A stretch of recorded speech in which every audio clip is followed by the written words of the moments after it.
our dear viewers, and welcome to Africa Today. I'm Maïs Rabia, and we'll start with this report where Sudan military leader Abdel Fattah al-Burhan left on Saturday for a visit to Uganda. The ruling Sovereign Council said in its latest trip abroad as battle rage in the capital Khartoum. The African country has been at war since fighting erupted in the capital between the regular army led by al-Burhan and the paramilitary rapid support forces commanded by the deputy turned rival Mohammed Hamdan Dagalo. More details in the following story.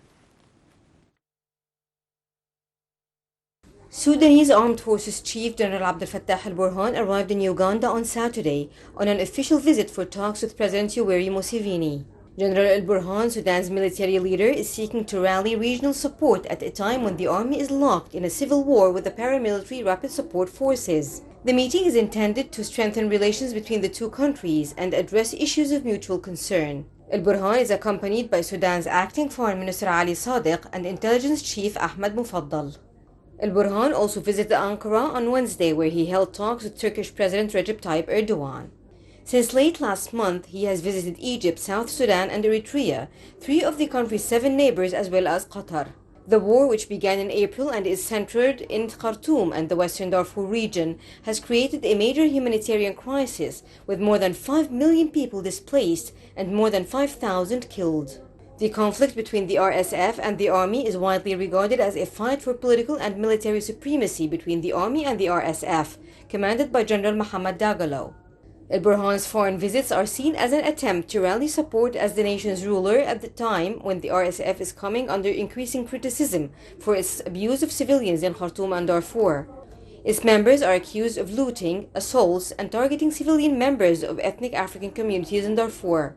Sudan's African Union membership was suspended in 2021 when General al-Burhan and General Dagalo jointly seized power in a coup that toppled a civilian-led government and derailed Sudan's democratic transition. And a week after wall of water devastated the Libyan coastal city of Derna, sweeping thousands to their deaths, the focus on Sunday increasingly turned to carning for the survivors. Amid the chaotic rescue efforts in the war-scarred country, the death toll from the floods has varied widely from more than 3,000 to 11,000 fatalities. The death toll from devastating flooding in Libya's eastern coastal city of Derna has risen to at least 11,300, according to a UN report released Saturday, even as continuing search efforts are expected to find more victims. A further 170 people have been killed outside of Derna due to the flooding. The UN Office for Coordination of Humanitarian Affairs OCHA said that in Derna alone, at least 10,100 people remain missing. It said these figures are expected to rise as search and rescue crews work tirelessly to find survivors. The city of Derna was split into two after floodwaters swept through entire neighborhoods.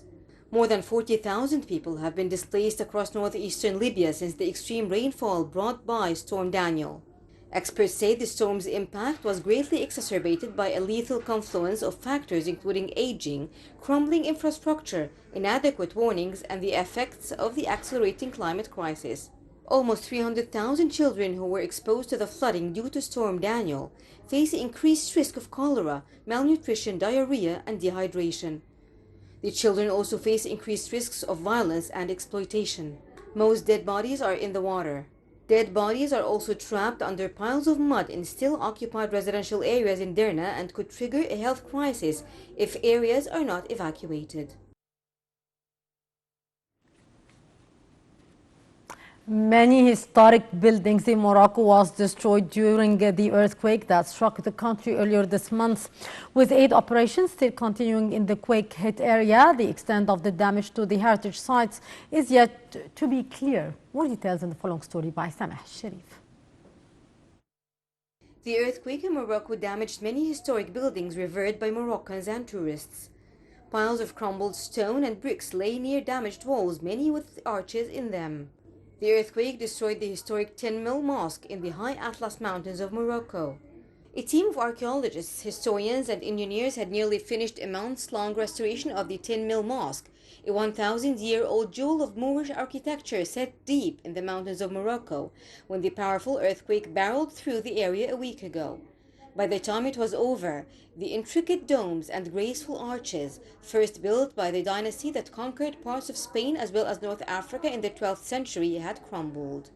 More than 3,000 died in the disaster, among them 5 of the workers restoring the Tin Mill Mosque and living nearby. Many of the survivors lost their homes and everything in them.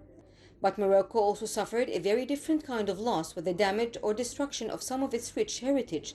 Venerated mosques, exquisitely tiled palaces in Marrakesh, and ancient hilltop citadels built by the indigenous Amazirs or Berbers who long dominated the mountains where the quake struck hardest. With aid operations still underway in the badly hit rural areas near Marrakesh, the extent of the damage to the many heritage sites scattered across the Atlas Mountains was not yet clear. Arta Solar from Football Minnows Djibouti shocked 11-time African title winner Zamalek of Egypt by winning a CAF Confederation Cup plus 32 first leg qualifier 2-0 on Saturday. The club from the tiny East African nation are more used to hidings from the Egyptian opponents. They were trounced 9-1 by Muqawloon in the very same competition 3 seasons ago. But after playing second fiddle to the Cairo outfit in the first half, Ghana-born Gabriel Dadzi broke the deadlock on the 55th minute and Douala Elaba doubled the lead soon after. To shed more light on the issue, we are very much delighted to be joined over the phone by Mr. Mohammed Adel, our sports journalist. Good afternoon to you, sir. Good afternoon. Sir, how do you see the outcome of the match between Arta and Zamalek in the CAF Championship? Well, it's one of the most shocked results in the Egyptian participation in the African competitions since ever. So it's the first Djibouti win over an Egyptian club. As you did mention, Arta Solar was beaten by Arab Contractors or Al-Muqawloon Al-Arab in 2020 by 9-1 in the Osman Ahmed Osmani Stadium in Egypt, and they also have been beaten 2-0 in Djibouti.